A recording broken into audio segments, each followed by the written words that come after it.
ఎందరో మహానుభావులు జన్మించారు.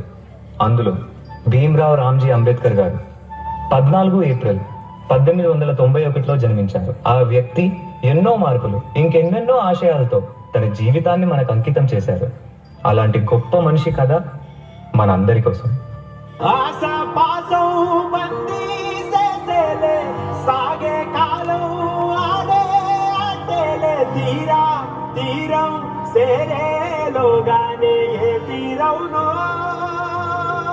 నమస్కారం మాస్టారు.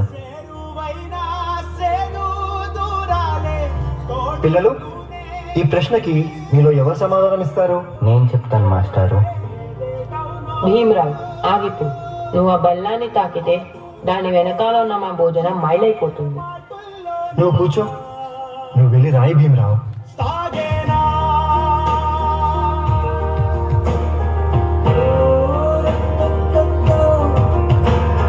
జీవితంలో నువ్వు చాలా గొప్పవాడి అవుతావు భీమరావు.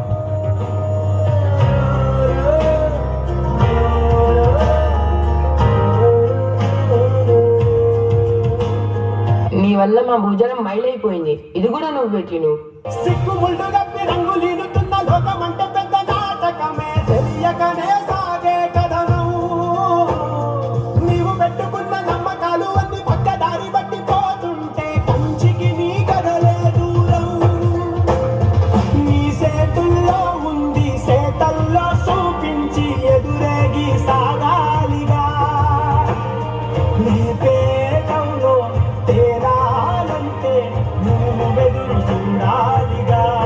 చాలా దాహంగా ఉంది. తాగడానికి మంచినీళ్ళు ఇస్తారా? నీలాంటి వాళ్ళకి అదిగో ఆ మురికి నీళ్ళే, వెళ్ళి తాగో.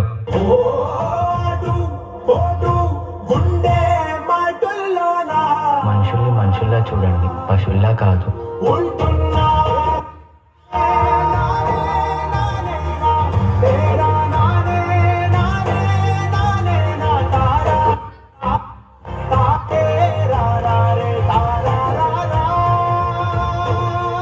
నువ్వు ఎవరికీ తల వంచకూడదు. నీ చదువు నీ మార్గం కావాలి. విజ్ఞానమే నీ ధనం కావాలి.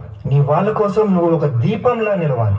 నీ కృషి, పట్టుదల, దీక్ష మన భారతానికి రాజ్యాంగం కావాలి. ఇప్పటి నుంచి నీ ఇంటి పేరు నా ఇంటి పేరు అవ్వాలి. అందరూ నిన్ను అంబేద్కర్ అని పిలవాలి. సరేనా భీమరావ్?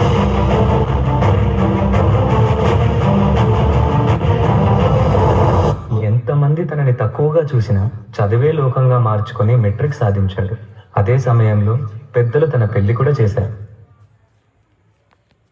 సాయాజీరావు గాయక్వాడ్ అనే మహాతో విదేశాల్లో చదువు పూర్తి చేసి ఎన్నో గణితలు సాధించి తిరిగి వస్తారు.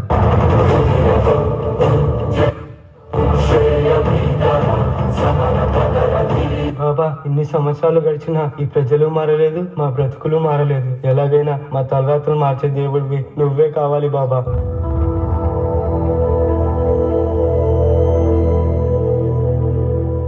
నా ప్రజల కోసం ఎంత కష్టమైనా పోరాడతాను.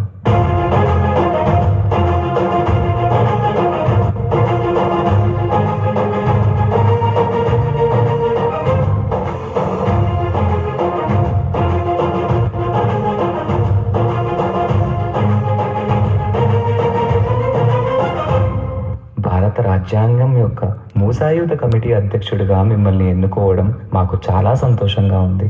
ఇన్నేళ్లకి నా ప్రజలకి, నా దేశానికి సేవ చేసే సమయం వచ్చింది. భారత రాజ్యాంగాన్ని నిర్మించే అవకాశం నాకు దక్కింది. దీనికోసం నా అర్పించడానికైనా సిద్ధంగా ఉన్నాను.